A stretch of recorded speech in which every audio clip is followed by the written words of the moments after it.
নমস্কার বন্ধুরা, আজকে দেখো তাড়াতাড়ি একটু খাচ্ছি কারণ ছেলে পরীক্ষা দিতে যাবে। বাড়িতে সবাই আছে, এখানে খেয়ে নিচ্ছি। তো দেখো সবাইকে ভাত বেড়ে দিই। আর আজকে মেন হচ্ছে গরম পড়ে গেছে, বাড়ির গাছের কলা পাতা কেটে নিলাম, কলা পাতায় খাবো। তো দেখো আজকে কি কি রান্না করছি বলে দিই।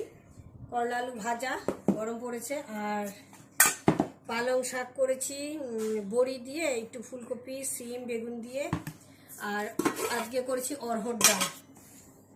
এই যে দেখো অরহর ডাল করেছি, আর কালকের একটু চিকেন ছিল সেটুকুই, পরে রাতেরটা রাতে দেখা যাবে।